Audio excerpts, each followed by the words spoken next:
Praise the lord. దేవుని నామాన్ని మహిమ కలుగును గాక. మరొకసారి కలుసుకునే భాగ్యాన్ని దేవుడు మనకు అందించినందుకు దేవుని నామానికి కోట్లాది కృతజ్ఞతాస్తులు చెల్లిస్తూ ఈ దినమందు మనం ఒక కొత్త జీవిత పాఠాన్ని నేర్చుకుందాం.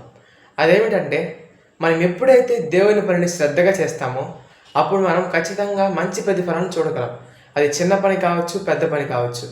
దేవుడు నాకు మీ అందరికీ కూడా ఈ విధంగా ప్రతిరోజు ఒక వాక్యం చెప్పే భాగ్యాన్ని దేవుడు నాకు అనుగ్రహించాడు. అటువంటిది నేను చేస్తున్నప్పుడు దేవుడు నాకు ఈ దినం మీద ఒక గొప్ప సహాయం చేశానండి. అదేంటంటే, ఈ దినం మీద నేను కాలేజీలో ఉన్నప్పుడు, కాలేజీకి ఈరోజు నేను డిప్లొమా ఫైనల్ ఇయర్ చదువుతున్నాను. ఇండస్ట్రియల్ ట్రైనింగ్ సర్టిఫికేట్కి నేను ఫీజు కట్టలేదు. ఆ ఫీజు కట్టాల్సింది ఫిబ్రవరి ఆర్ మార్చ్ ఎండింగ్ లోపల ఫీజు కట్టాలి. కానీ నేను ఫీజు కట్టలేదు. ఒకసారి ఫీజు కట్టిన డేట్ కంప్లీట్ అయిపోతే ఆ పోర్టల్ అనేది క్లోజ్ అయిపోతుంది.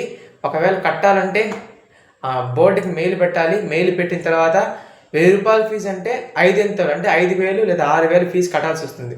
అంత గొప్పగా ఫీజు అనేది ఉంటుంది. కానీ ఈ దినం ముందు ఒక అద్భుతం జరిగింది. అదేమిటంటే, ఇన్స్టెంట్ అనే ఒక పోర్టల్ని వాళ్ళు ఓపెన్ చేశారు. నేను కట్టాల్సిన ఫీజు 1,200 అయితే 1,200 మాత్రమే కట్టే విధంగా దేవుడు నాకు గొప్ప సహాయం అందించాడు. నిన్న రాత్రి కూడా నాకు తెలిసినప్పుడు నేను చాలా బాధపడ్డాను. ఇంకా మన టైం వేస్ట్ అవుతుందేమో, 1 year వేస్ట్ అవుతుందేమో అని బాధపడ్డాను. దేవుని మొరపెట్టాను కూడా. దేవుడు నాకు దానికి సమాధానం అందించాడు. దీనికి కారణం నేనేమని నమ్ముతున్నానంటే, దేవుడి పనిని మనం గొప్పగా చేస్తూ దేవునికి విధేయంగా, నేను దేవునికి పూర్తిగా విధేయంగా ఉండాలని నేను చెప్పట్లేదు.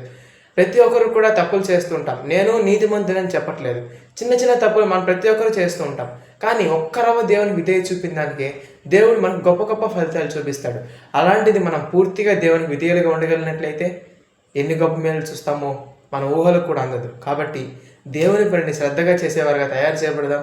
దేవుని మాట వినేవారుగా, దేవునితో ఉండేవారుగా తయారు చేయబడదాం. రేపటి దినం ముందు మరి ఒక జీవిత పాఠంతో మేము ముందుంటాను. ఈ వాక్యాన్ని దేవుడు దీవించి ఆశీర్వదించిన గాక. ఆమేన్.